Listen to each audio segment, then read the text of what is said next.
Resident Evil 2 Remake is the 25th Resident Evil game, but I will be reviewing it as its own individual game. This is my way of saying that I haven't played the original Resident Evil 2, and I don't want to be labeled as the hack that I am. I don't know much about the original, but what I do know about the remake is, well, it can get kind of scary. Dare I say, spoopy. But it doesn't try jump scaring you constantly. It only does that sometimes. In fact, I would argue that there aren't many traditional scary moments in the game. So what does it do to achieve its sinister frights? Well, this game is great at making you feel like a powerless little bug about to be crushed by a metaphorical shoe. Items are scarce and your inventory is minuscule, making your decisions feel very important. You never know what is around the corner, so will you pick up the healing spray, the ammo, or the key item? I found myself at first constantly throwing items away, but with some time you'll be managing stuff like a pro. What impressed me more than the scarcity of the items was the consistency, especially with the ammo. It always seemed to strike at the perfect balance where I would survive an area with just a couple bullets left.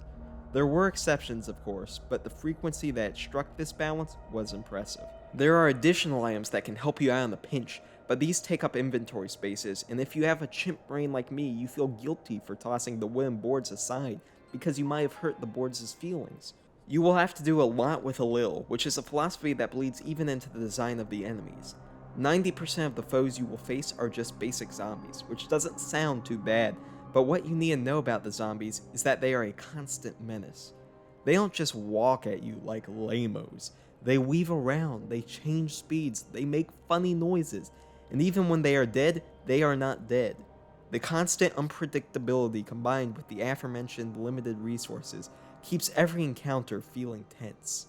One may think that fighting one enemy for a lot of the game might get boring, but it does not. There are other enemies and bosses to spice things up as well. The liquors in particular add to that constant feeling of nervousness. Whenever you're running around gleefully without a worry, a liquor will pop up to correct that. But the biggest bad comes from Mr. X, aka T-00, aka Tyrant, aka the Evil Resident. He is there to make sure your stress levels are turned up to 11. He is also there to make your annoyance levels turn up to 11. Unlike the zombies, he just aggressively walks towards you. There is no gray area on what he will do. He'll just pace angrily till he gets close enough to punch you. You can't really do any meaningful damage to him unless you feel like wasting all of your items, so your main way of escaping him is just doing loops around random geometry. This is fun because it's a thing that I'm doing in a video game. Additionally, if you're ever trapped in a narrow area and are being cornered by Mr. X, it doesn't really feel like you've been captured by something very scary. It just feels like you need to pay your damage toll to proceed with the game.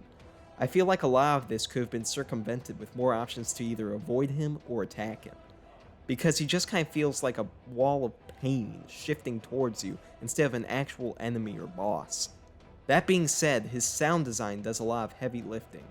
Hearing his footsteps nearby never fails to put me on edge, and that goes double for his theme, mainly because it's just about the only theme in the game. That is my main gripe with Resident Evil 2 Remake. Apart from a couple of faint jingles that play every once in a while, there is no audible music to be heard. This is a cheap way to manufacture suspense, and also happens to be one of my least favorite things in gaming, where a game doesn't have a soundtrack in order to make it more immersive. I'm not saying music needs to be blaring 24/7, but even some subtle music to set the mood will go a long way. I've been pretty negative for a bit now, and I don't want you to get the wrong idea. This is a very good game. Some have stated that this game is a Metroidvania, and while I believe that's overstating it, I definitely see where they're coming from. Every time you get a new item, it's opened up another rabbit hole for you to explore. You never want to go down the dark hallway, but you have to in order to get that next shiny thing. Additionally, I love how the environment and items are utilized in puzzles. For a lot of these, you'll either need to look around the rooms or examine the items themselves in order to progress. Clues can be a little over the top at times, but overall it makes it feel like the world is important to traverse. If you want to play more Resident Evil 2 after beating Leon's campaign, you can play as Claire. If you want more after that, you can do the second runs of each character, and if you still want more, you can play the side modes. That being said, if you didn't really enjoy Leon's campaign that much, then everything else won't really win you over. You may have noticed how I did not mention the story in this video. It's present, and it gets the job done without being cringe-inducing. And like this little section right now, it feels a bit like an afterthought in the context of the entire piece. The game's good, play it.